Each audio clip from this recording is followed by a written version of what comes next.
One, we are live and starting another Diálogos Equilibrium.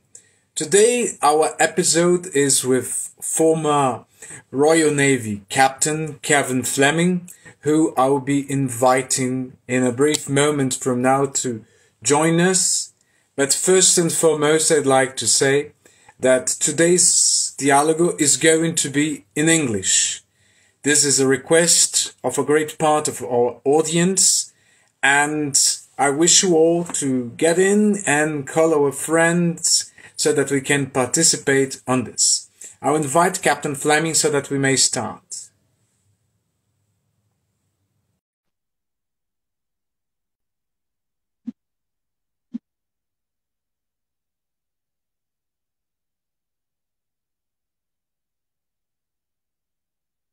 Yes. Any moment now, it's going to come in. Yes. Oh. Yes. And we are live. Just a bit upside down, if I get just once more. There we go. There you go. Captain Fleming, my good friend Kevin. I was just talking to the audience about this episode of the Diálogos that's going to be in English.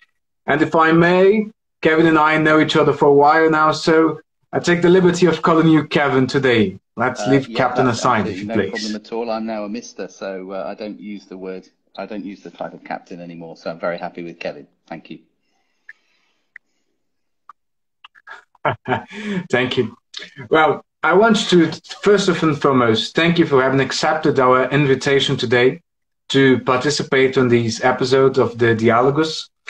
These Diálogos, for those who are coming for the first time, we like to invite experts in their areas, being them retired or not, such as Kevin in this case here, so that they can speak a little bit about the thematics that they've been working for some years, sometimes hobbies, sometimes practice. And the main goal in these episodes from today, which is called Strategic Talks, the UK military between history and the future, is exactly to bring a thought, an essay on something that is changing and really fast. That is the UK military in the second decade of the 21st century. After war and terror and so on, after the end of the Cold War and the change of the doctrine, now the UK military, the UK MOD is once again rebranding. I'm going to first read Kevin's bio so that we can know a little bit more about our protagonist today, and then I'm going to start with the, not exactly questions, because I like to say that in the Diálogos we do not question people. We suggest a thematic so that they can give a comment about that. So, Kevin's curriculum, he's graduated in physics at Imperial College London, then joined the Royal Navy as a maritime aviator. He operated helicopters from warships deployed in many of the world's seas and oceans, and has extensive experience as a flying instructor. In the UK Ministry of Defence, he audited defence capabilities and advised the defence chiefs on strategic and operational lessons from UK military operations. In the UK Defence Academy, he developed naval and military officer skills in leadership, contextual analysis, critical thinking, and decision-making. To end over 3 decades of service, Kevin was UK Defence Attaché to Brazil, where he started his Brazilian experience and starting to be one of the foreigners that best knows our country. This is really good, and I thank you for that. His excellent diplomatic and linguistic skills saw him successfully advance in the UK-Brazil defense relationship in this uniquely challenging and beautiful country. Throughout his career, he led people in many challenging contexts and at many different levels. He is a maritime situational awareness and international engagement expert. Passionate about safeguarding the seas and oceans, he engages worldwide, concentrating on the development of blue economies. Now focuses on delivering the benefits of fused any source data to better understand the marine spaces, allowing coherent and sustainable use to deliver maximum socio-economic benefits.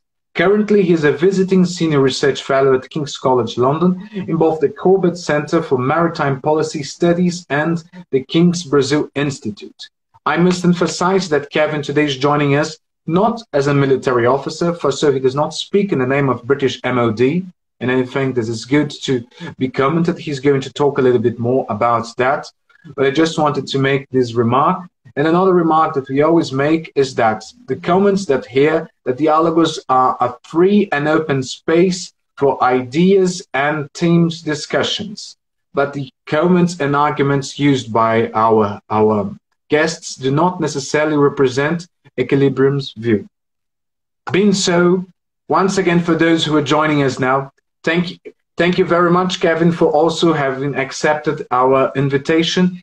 And I want to start just saying that we are going to have, counting on from now, exactly 7:05, we are going to have around 40 to 45 minutes of chatting here. So I want to start. The name of this dialogue is exactly between history and the future. So let's start with history then. Start with the 40th anniversary of the Falkland-Malvinas conflict back in '82 from April the 2nd to June the 14th. We are celebrating 40 years of the Falkland now.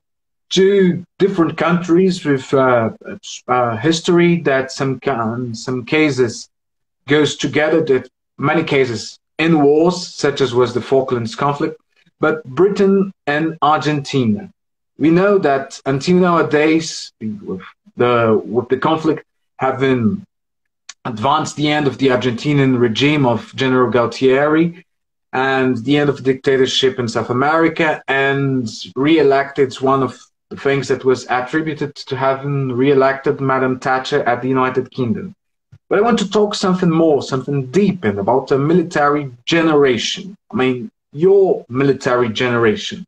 I want to know how this conflict influenced the coming generation that was starting their military careers and now are in commanding positions or already retired and have had this opportunity to see the end of the Cold War, the development of new technologies, the war on terror, and now another new source of war, and about how much the naval doctrine has changed in the meanwhile. So please, if you can give a comment on that. Ricardo, and thank you for the invitation to speak.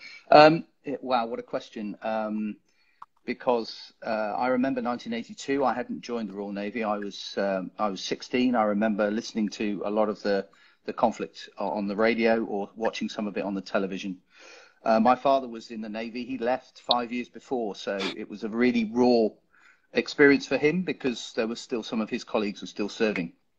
And so it was quite a close thing for us as a family.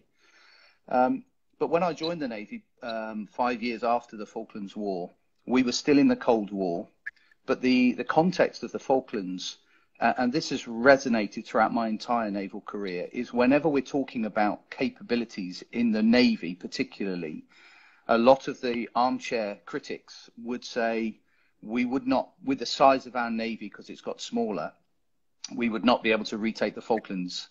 But of course, it's the wrong question because the context has moved on.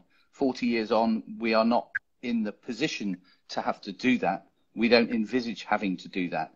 And so what our Navy is used for, perhaps, has moved on considerably. Of course, the Navy that we had in 1982 had its own capabilities of the time. It was a Cold War Navy.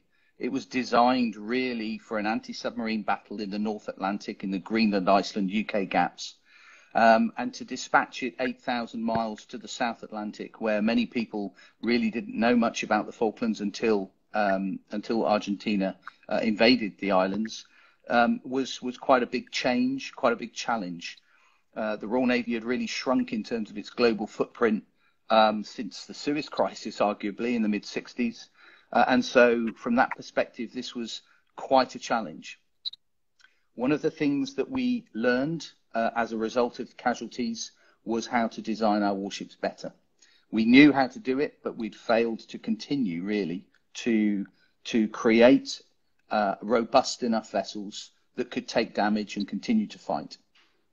We've learned that lesson. Our warships nowadays have much more redundancy in the way that they respond to damage and firefighting and so on. And I certainly, I would say, enjoyed the training that I did to prepare myself for that. Fortunately, I never had the requirement to do it for real, but certainly we were ready should we have needed to. And so within 10 years of the Falklands War, the Cold War had come to an end, and the peace dividend was alive and well for about, I would say, 4 or 5 years, perhaps, in the early 90s. And so the size and shape of the Royal Navy got much smaller again. When I joined the Royal Navy, there were 66,000 people serving. When I left last year, there were half that many, 33,000. But I would argue our capabilities are considerably more in what we have to execute the operational tasks that the Royal Navy is required to do so by its government.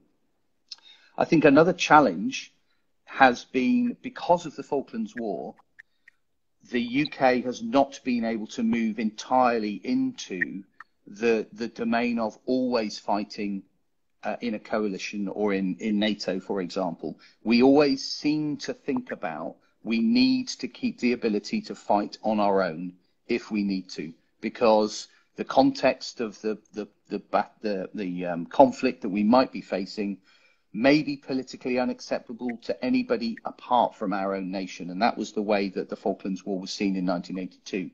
Now, there are many people who would argue that's just not going to be the case in 2022 onwards, but there is still that wish, if you like, to maintain a full spectrum capability. And that's not just in the Navy, that's in all three services, and indeed in strategic command as well, to make sure we have all the enablers.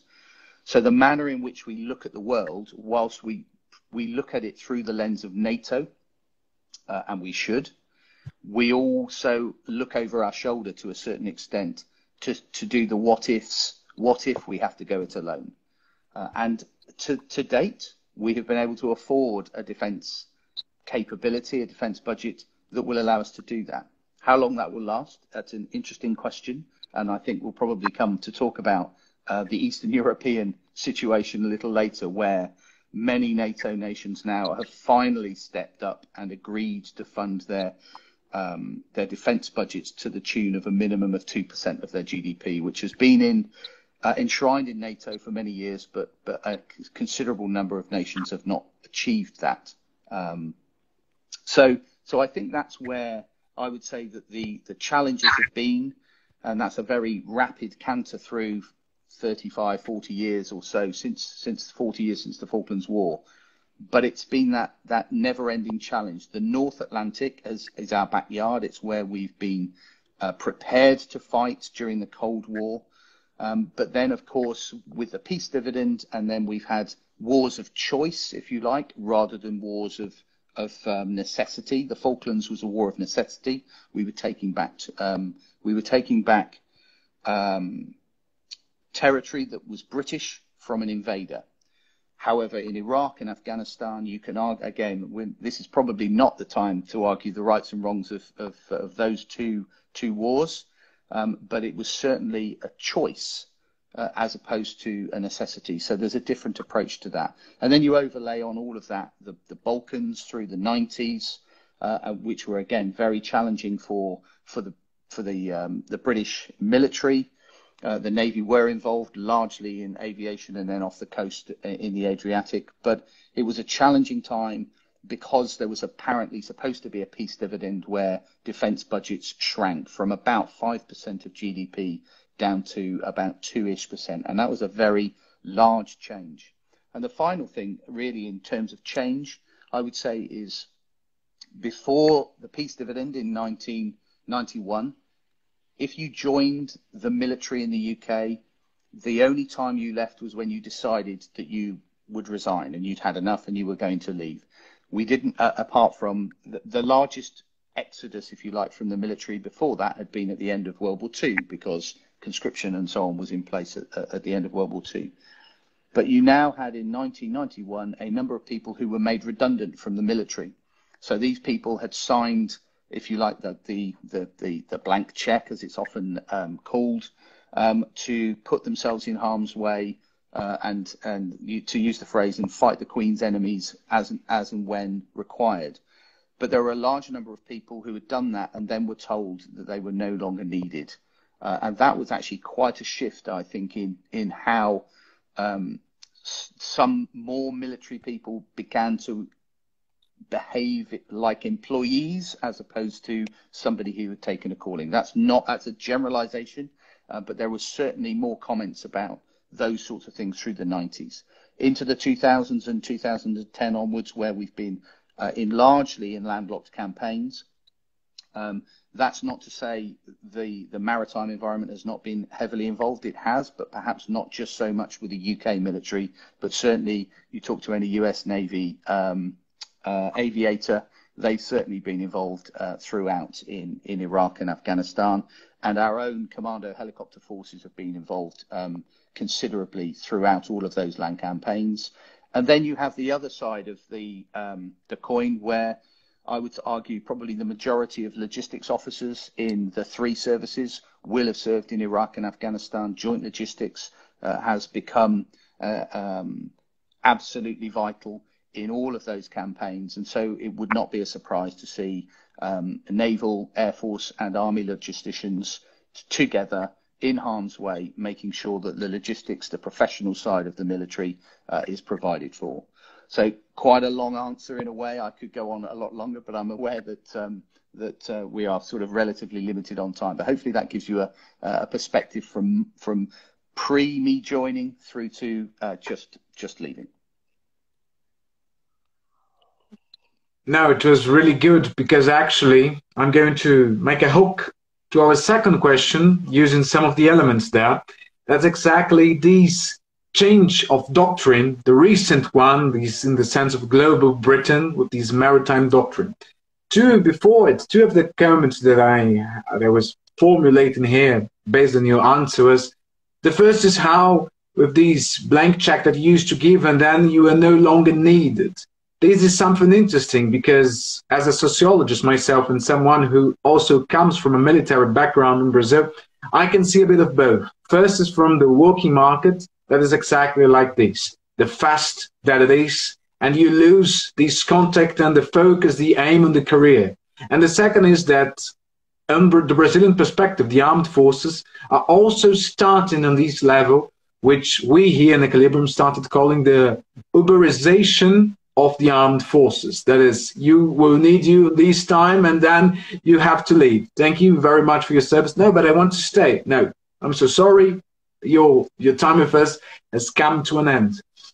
And then towards the question exactly, the point that we bring here is that we have experienced the last 10 years a bit busy for Britain, especially before, during and after Brexit, the moment that we are living on.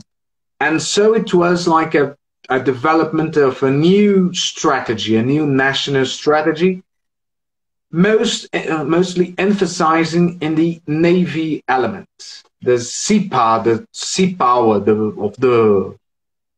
of the great British Empire where the sun never sets. And I want to put in a bit is also here. Thanks actually also for the tip. It's a very good book. I'm making an advertisement here of this book, Sea Power States by Professor Andrew Lambert. It's that we have seen a difference, all these that you've shown, thinking about the Falklands as capability and so on. But when we talk about the 20th century, it was a shift in some pragmatism that we have had historically. Britain, an island, the island home, has had a big navy and a small army, but very effective and capable of a worldwide and of acting worldwide. And we have had World War I, the first time that the army reached more than 1 million men, then World War II, and it continued in this way until the end of the Cold War. And now we are shifting back to these old, strong Navy doctrine. And this comes in the sense of the name itself says of this defense strategy. Global Britain shows that must have a footprint all around the globe.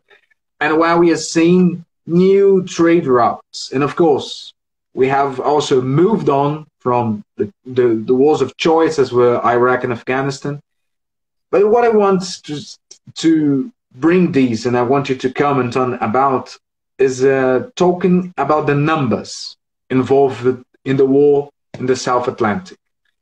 How numbers, talking about 2022 and this new strategy and all everything, can actually change a war. You've shown that the British armed forces have decreased. They're only about the Navy, they are half of the time when you joined in. And now we see a conflict in Eastern Europe that we'll talk a little bit more a bit ahead, where traditional warfare is being used and numbers are making a difference on both sides. So, in this global Britain, do numbers still count? I think they do to an extent, but it's the capability they bring rather than the actual numbers. I think where numbers count, and again, this will be Ukraine, is whether you've got sufficient munitions, and that is clear in the Ukrainian conflict at the moment. And a concern of mine actually is whether the defence industrial base, global defence industrial base, so our access or the Ukrainians' access to munitions, suitable munitions in a conflict that is drawn out.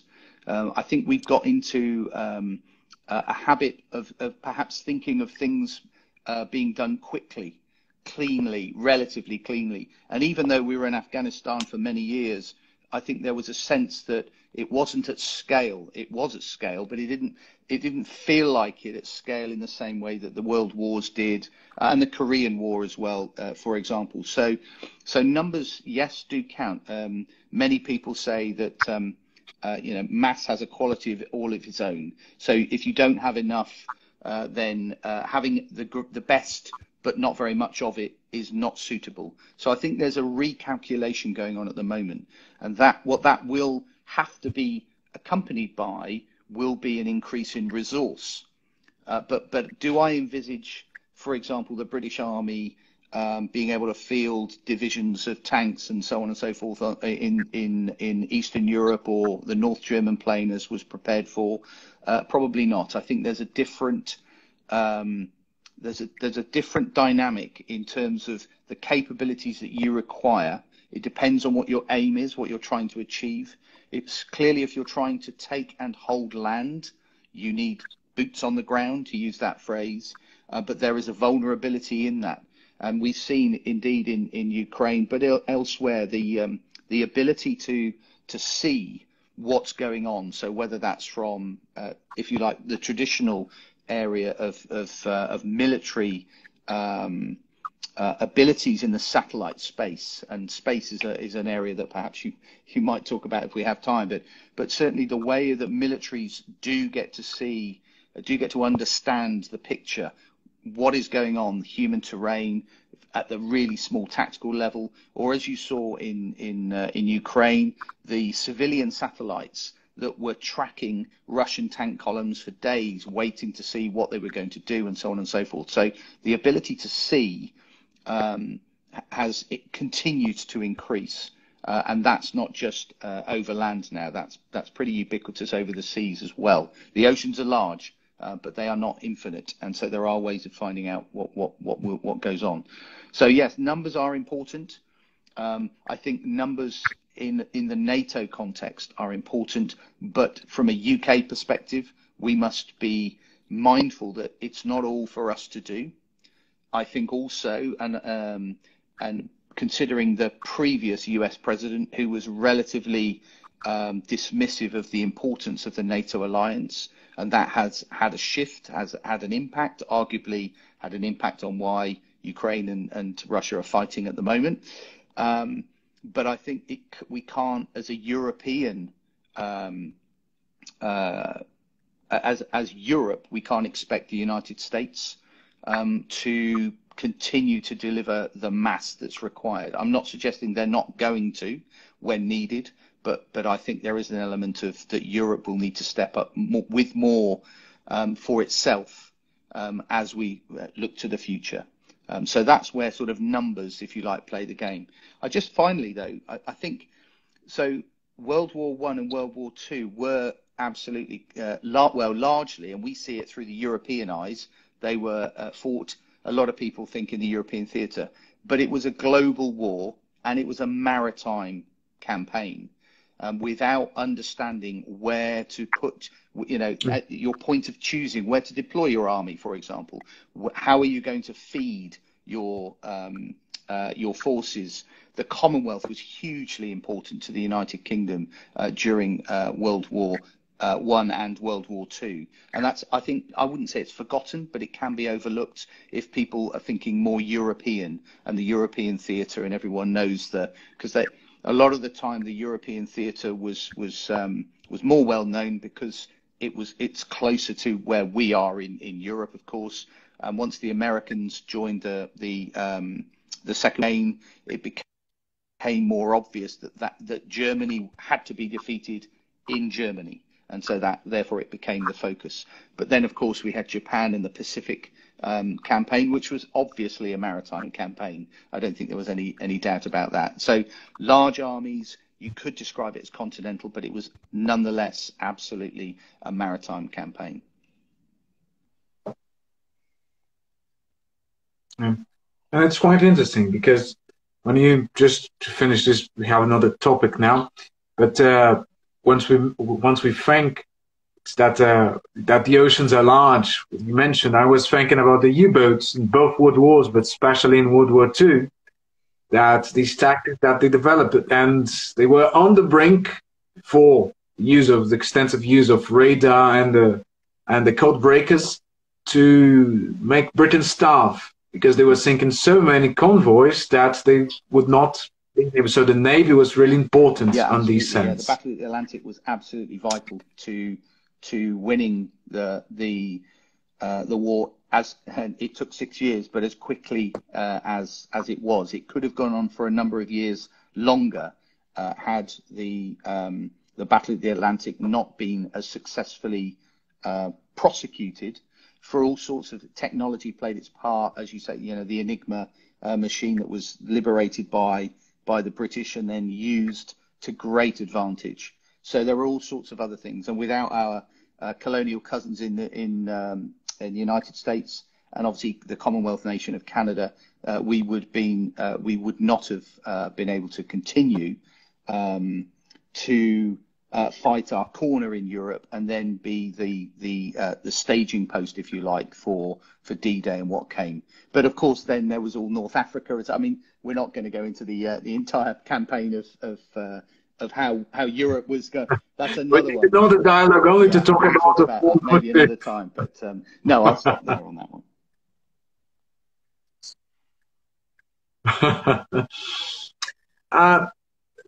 Let's shift a little bit, exactly. So, military diplomacy. You last post was as British Defense Attaché in Brazil, and military diplomacy is highly valued abroad, including many countries have a career of their own for these exactly posts. And it's kind of, but even so, it's a bit forgotten inside the military on these days. Surprisingly, many military, even in the armed forces that count of these branch turn to diplomacy, don't know about these. And when we go back 100 years in history, we see how those that most of the diplomats, not only the diplomatic uniform, but most of the first diplomats or the first representatives to reach somewhere were militaries.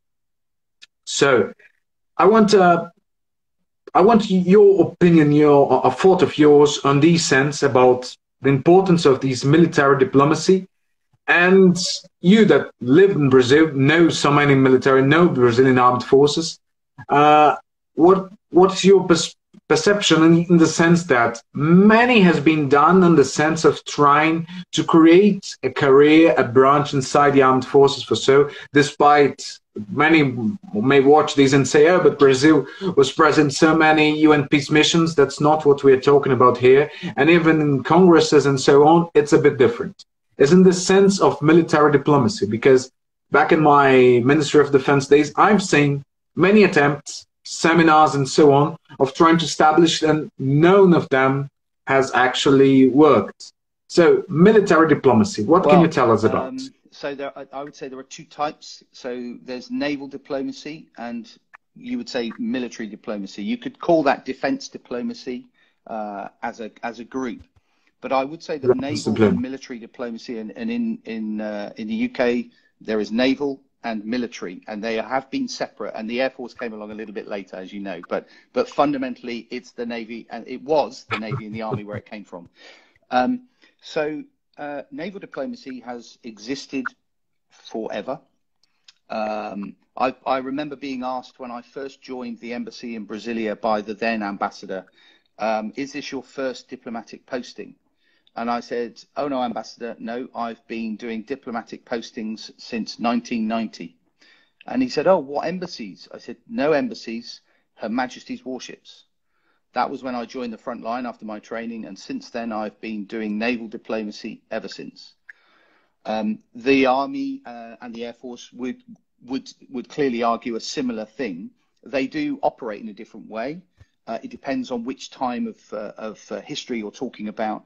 And there are times when clearly the Army and the Air Force, when they go to another country, they're not there as diplomats. They're there to do other operational things. So it's a different context. So I'm not seeking to compare and contrast and say one's better than the other. I just think naval diplomacy is something that has existed for centuries, and certainly from a Royal Navy perspective for over 500 years. So that's a continuity thing. I think where we are now, as call it defence diplomacy, I think there seemed to be almost a reinvention. And again, at the end of the Cold War, when we no longer had wars of proxy being fought in South America or in Africa or other parts of the world between the Soviet Union and NATO. And so I think there was an opportunity there to perhaps influence in a way that we couldn't do in the past. I think one of the most important things, though, about defence diplomacy is the ability to go to a nation, to learn what's important to that nation, bring what you think is important from your nation to that. So I used to say I was probably when I was the defence attaché in Brasilia, I was the only British person who woke up every day and worried about the UK-Brazil defence relationship. It was probably just me. And that's not to say Brazil wasn't important. It's to say that the prioritization at the time was elsewhere in the world. But that didn't mean we could just ignore Brazil and other nations in South America and so on. But there is an element of geography involved in that, and an element of history that especially when you have a reducing ability to engage due to a reducing resource. But I do think it's vitally important to have somebody in the country who gets to know people personally. You get to know a country by studying its language. I started studying Brazilian Portuguese in 2014 and that was a full 2 years before I arrived in Brasilia. And I started to learn about the country. I read the history and so on and so forth. But also learning the language gives you it's a window onto the culture, how people speak in another country. And that's hugely rewarding as well, because you then do get to know people in a better way.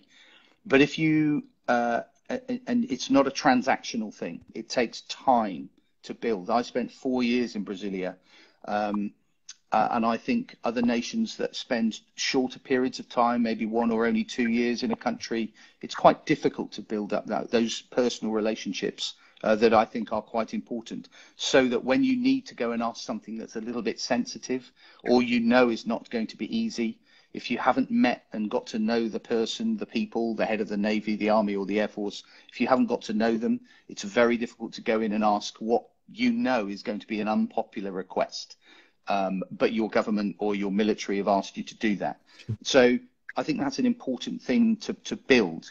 And one of the things I think from a British perspective, and we're having this conversation in English at your request, it would have been slightly more challenging for me, but probably more fun do it in Portuguese. But I think the point is that most people in the UK, or very few people in the UK rather, actually speak another language to a degree where you will get to know the people and so on. And the only way to do that really is to go and live in a country. And I was very fortunate to be asked to come and live in Brazil, so I had that opportunity to do that.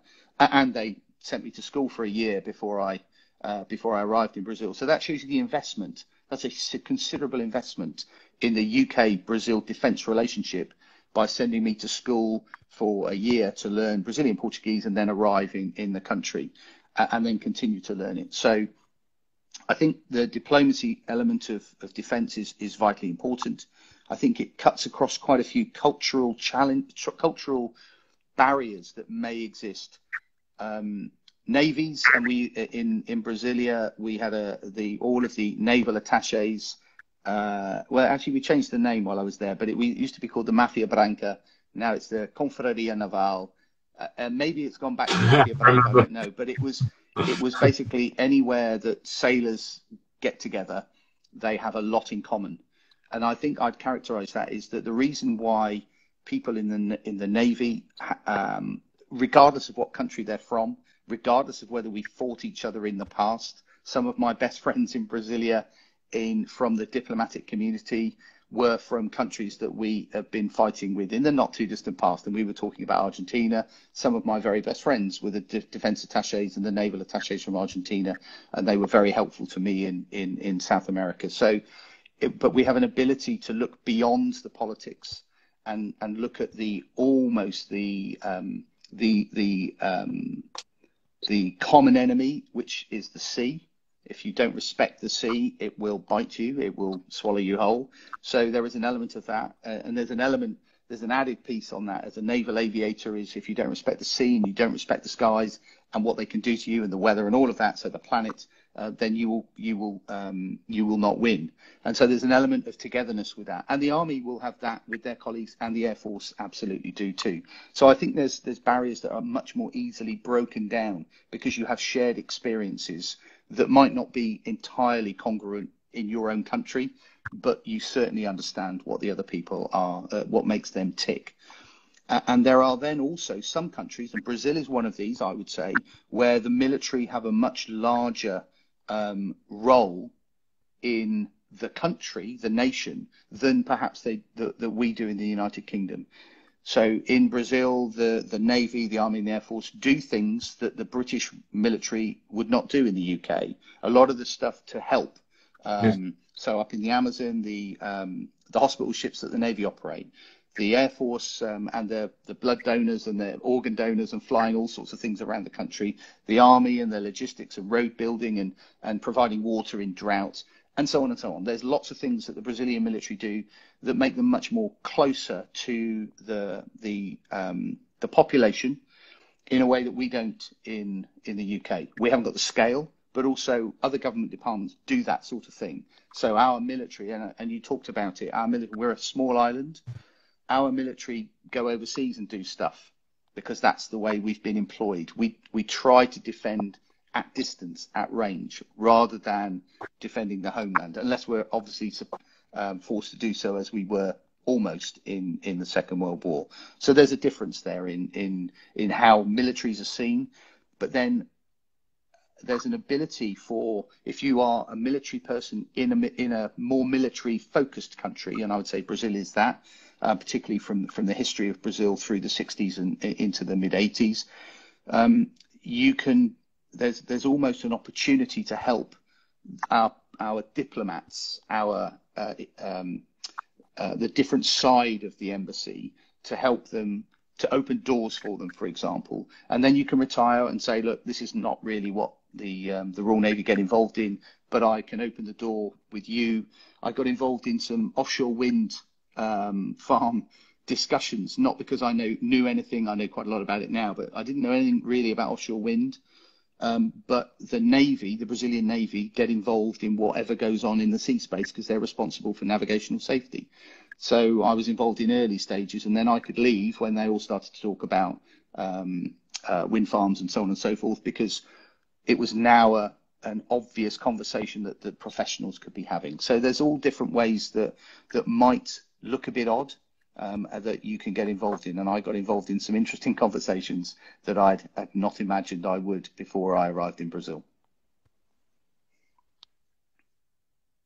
It's interesting, this perspective of which country and how history talks a lot about.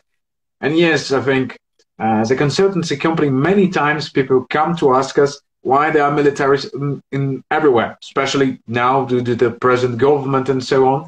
But people say, okay, but in my country, does not exactly work that way, what militaries do and do not, and every country focusing on its own. Quite interesting. Our time is almost ending, but there's one last question. I'm going to make a mix because I have been receiving text messages. Someone just commented here.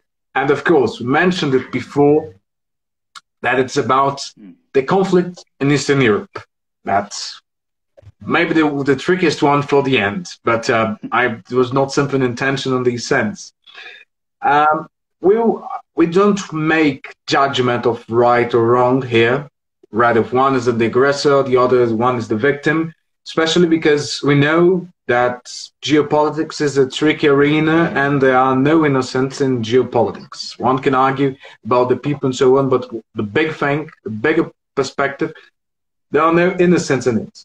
So you, based on career as a military diplomat, a naval diplomat, now a consultant as well, and also a professor, the strategist, going back to the name of the present episode of the Diálogos.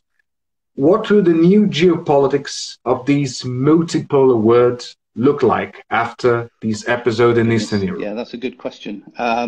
It would take hours, but so I think there are two things that strike me about the war in Ukraine. I think the war in Ukraine, and this is hindsight, and I didn't see it at the time, and some people have said they have, and I'm not sure that they're being entirely straight. I'm sure there are some people who saw it all, but it's the current conflict started, I would argue, in 2008 in Georgia. And then it moved with various other things going on around that part of the world. And then 2014, obviously, the annexation of Crimea. And now we're in 2022, and we have a full-scale we have a full-scale war on mainland Europe between two countries. I don't think many people saw that coming to the scale and challenge that it is today. I think it was talked about as we must take the threat of Russia seriously, and I don't think enough people listened to that. And maybe the people were saying that weren't convincing enough, or there were other things to concern ourselves with. And Vladimir Putin is an opportunist.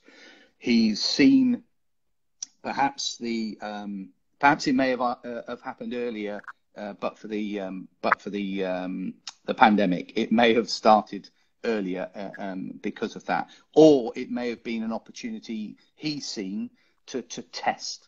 But I also think, and I mentioned it just a little bit earlier, I think the previous President of the United States gave the wrong messages. He downplayed the importance of NATO, and I know Ukraine's not in NATO. I don't think the likelihood of Ukraine joining NATO was seen by anybody anytime soon. I think the European Union is more of a threat. I think Russia should really have been more worried about Ukraine joining the European Union as opposed to NATO, personally. The European Union is a political alliance, not just a military.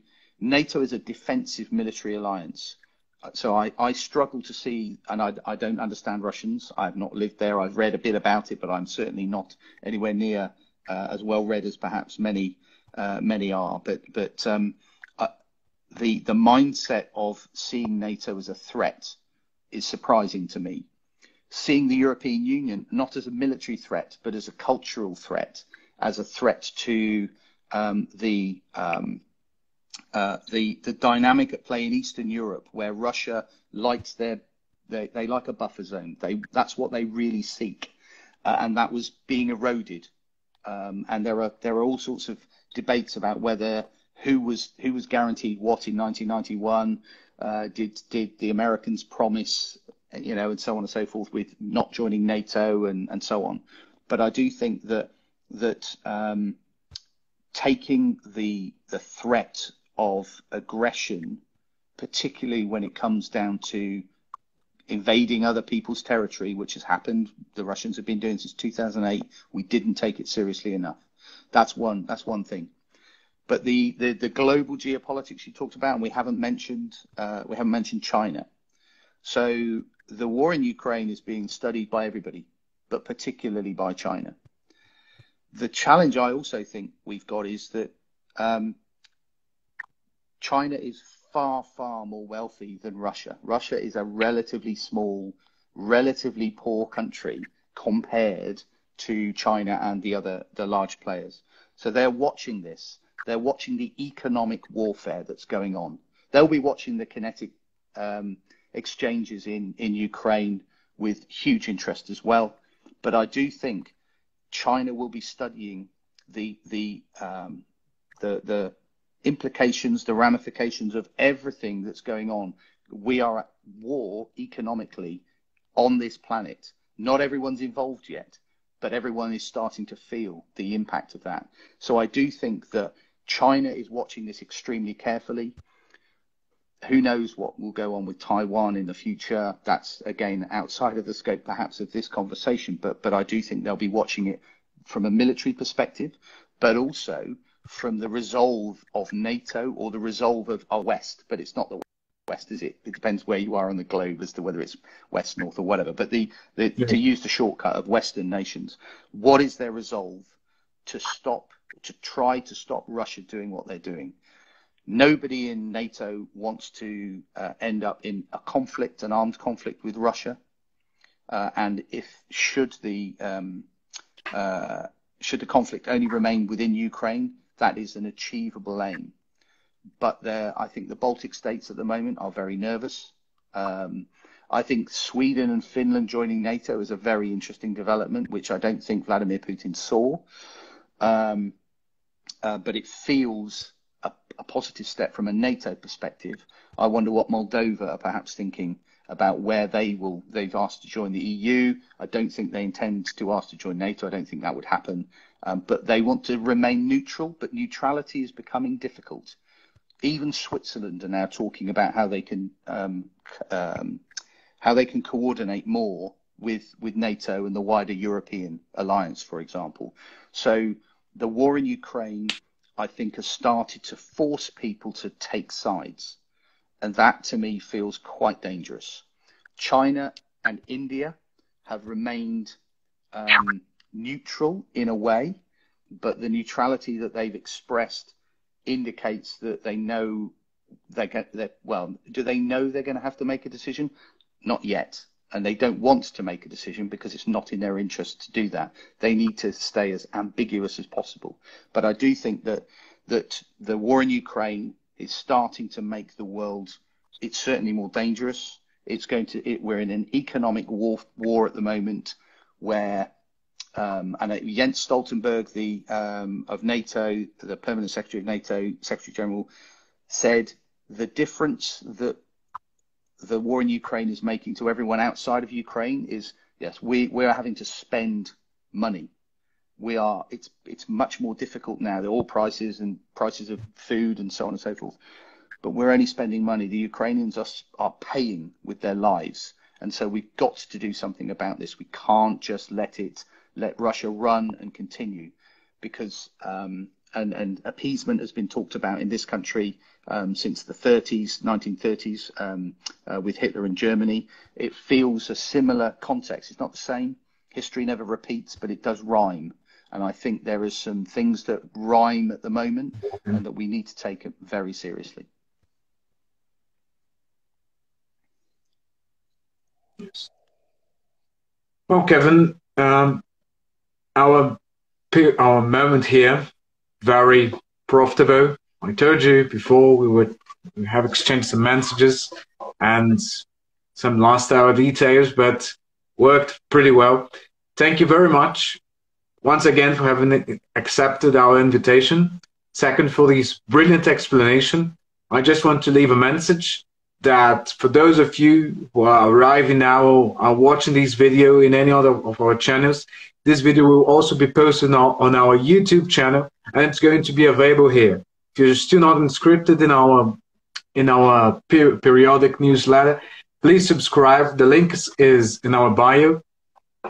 And thank you very much for our good friend Kevin Fleming for this brilliant performance here today. Thank you very much, Kevin. Ricardo, very good to see you. We'll speak again soon. Thank you. Ciao. Ciao. Ciao. You too. Bye-bye. Ciao.